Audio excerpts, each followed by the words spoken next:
सिर पर भयानक मुकुट, चेहरे पर नकाब और पूरे शरीर पर हुड यानी कि पॉजेस माना जाता है कि बचपन से ही इस व्यक्ति में कुछ असामान्य लक्षण दिखाई देते हैं, जैसे कि आवाज भारी हो जाना। क्या आपने सुनी है उस भगवान की कहानी जो एक जंगली सुअर के रूप में धरती पर उतरे? एक देवता जो जंगलों की रक्षा करते हैं और न्याय दिलवाते हैं। वो पंजुरुली और गुलिगा देव कौन है? जब कांतारा फिल्म ट्रेंड में आई, लाखों लोगों की जिज्ञासा जागी, मगर कितने जानते हैं उनकी असली उत्पत्ति, उनका असली स्वरूप और उनकी शक्ति की कहानी? अगर आप जानना चाहते हो वो रहस्य जो कभी किताबों में नहीं लिखा गया, तो इस वीडियो को अंत तक जरूर देखें। तो चलिए शुरू करते हैं। पहले पता करते हैं कि ये दिव्य आत्माएं है क्या और वो कैसे धरती पर आई। पंजुरुली और गुलिगा ये नाम कांतारा फिल्म के बाद रातों रात प्रसिद्ध हो गया, लेकिन ये पात्र केवल फिल्म की कल्पना नहीं, ये लोक श्रुति और तुलु संस्कृति के भूता दैवा पूजा से जुड़े हुए जीवंत देवता है। पंजुरुली देवता का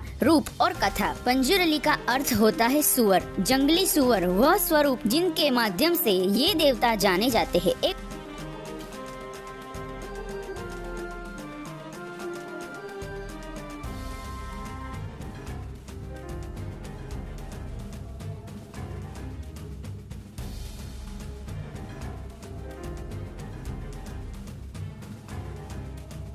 एक प्रसिद्ध लोक कथा कहती है कि एक जंगली सुअर का शिशु जो युद्ध या दुर्घटना में मारा गया था, देवी पार्वती ने अपनी ममता और दया से पुनर्जीवित किया। इसे उन्होंने पाला, सेवा की, इसे अपना रूप दिया। लेकिन जब वो शिशु बड़ा हुआ तो वो जंगलों और खेतों को नष्ट करने लगा था। भगवान शिव जब इस घटना को जानकर क्रोधित हुए तो उन्होंने इस शिशु को पृथ्वी पर भूत बनाकर बेच दिया। पर माता पार्वती की कृपा से वो पंजुरुली देवा बन गया, जिसे जंगलों, धरती और वन प्राणी की रक्षा का दायित्व सौंपा गया। कहा जाता है कि पंजुरुली न केवल शक्ति के देवता है, बल्कि संतुलन और प्रकृति के रक्षक के रूप में प्रतिष्ठित होते हैं। यदि कोई जमीन को नष्ट करने की कोशिश करे तो वह विरोध करते हैं और वो गांव, फसल और लोगों के रक्षक के रूप में जाने जाते हैं। किसान संकट के समय, सूखा, बाढ़ या जानवरों के हमले से बचाव के लिए इनकी पूजा करता है। पंजुरुली को जंगल की धड़कन और भूमि का संरक्षक भी कहा जाता है। अब बात करते हैं गुलिगा देव की।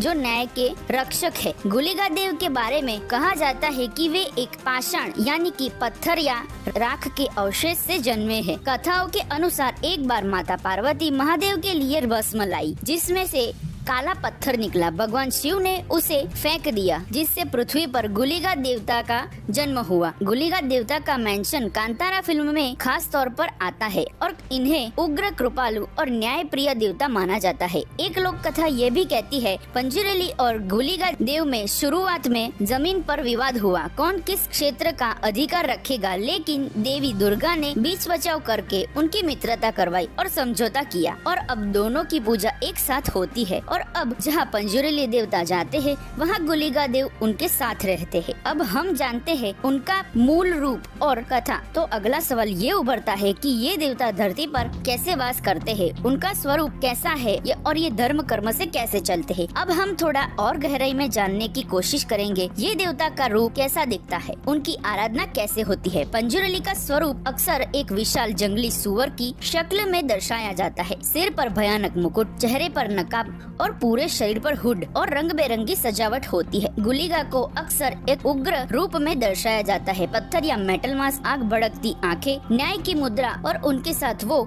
चिन्ह या हथियार जो अत्याचार को दंडित करने का प्रतीक है। विशेष अवसरों पर भूताकोला नामक लोक उत्सव में एक इंसान यानी कि नर्तक उस देवता के अवतार में प्रवेश करता है। जिस समय वह नर्तक अधिष्ठित यानी कि पॉजेस माना जाता है, तब नर्तक का व्यवहार, आवाज, भाषा, मुद्रा सब कुछ उस देवता जैसा हो जाता है। लोग मानते हैं कि वो देवता का माध्यम बन जाता है और लोगों की समस्या सुनता है। लेकिन सवाल ये उठता है, ये अधिष्ठापन कैसे होता है और ऐसा कौन तय करता है कि आज कौन सा व्यक्ति देवता धारण करेगा? भूता कोला या दैव पूजा जो हर गांव या क्षेत्र में एक परंपरागत परिवार होता है, जिसे देव नर्तका कुल कहा जाता है, जो पीढ़ी दर पीढ़ी उस देवता की सेवा करता है। इस परिवार का प्रमुख व्यक्ति या चुना हुआ सदस्य ही देवता का माध्यम बनता है। माना जाता है कि बचपन से ही इस व्यक्ति में कुछ असामान्य लक्षण दिखाई देते हैं, जैसे कि आवाज भारी हो जाना, ध्यान लगाने पर शरीर का ताप बढ़ जाना या किसी मंत्र पर अचानक कपकपी आ जाना। इन्हें संकेत माना जाता है कि ये व्यक्ति देवता का प्रिय है और भविष्य में उसका वाहक बनेगा। भूता कोला की रात जब ढोल और मंत्र बजने लगते हैं, नर्तक देवता का वेश धारण करता है और पूजा के दौरान धीरे धीरे उसका शरीर थरथर आने लगता है। कहा जाता है कि उस क्षण देवता उनमें प्रवेश करते हैं। लोग इस अवस्था को आवेश कहते हैं। एक बार देवता का अधिष्ठान हो जाने के बाद नर्तक की आवाज बदल जाती है। वो साधारण मनुष्य की तरह नहीं बोलता। लोग उनके सामने अपने झगड़े, समस्या, इच्छाएं रखते हैं और माना जाता है कि जो उत्तर उस क्षण मिलता है वही देववाणी होती है। सबसे चौंकाने वाली बात तो ये है कि नर्तक को बाद में याद भी नहीं रहता कि उसने क्या किया और क्या कहा था। इन देवताओं की पूजा आमतौर पर खुले स्थानों में होती है, वृक्ष के नीचे, पत्थर के चिन्हों पर, मंदिर गृह में नहीं। फिल्म कांतारा इस पूजा और लोक परंपरा को बहुत प्रभावशाली ढंग से दिखाती है और इसके कारण इन देवताओं और उनकी पूजा पर सार्वजनिक चर्चा फिर से जिंदा हुई है। पंजुरली और गुलिगा की पूजा तुलुनाडु, कर्नाटक के तटीय भाग में सदियों से लोग करते आए हैं। कुछ शोधकर्ता कहते हैं कि ये देवता 5000 वर्ष पुरानी भूता पूजा के परंपरा से है, यानी वे ईसा पूर्व की लोक आस्था से आते हैं। समय के साथ आधुनिक धर्म परिवर्तन शिक्षा के प्रभाव ने इन पारंपरिक पूजा को दबा दिया, लेकिन कांतारा फिल्म की सफलता ने एक नया उत्साह जगाया। लोग फिर से पंजुरली और गुलिगा के पीछे की कहानी जानना चाहने लगे। जब हम जाते हैं इस रहस्य की गहराई में तो सामने आती है एक बात, पंजुरली और गुलिगा केवल एक फिल्म के पात्र नहीं, वो लोक विश्वास का जीवंत प्रतिबिंब है। अगर आपने इस कहानी को अंत तक सुना है तो आपका बहुत धन्यवाद और ऐसी ही वीडियो के लिए हमें सब्सक्राइब करना ना भूलिए।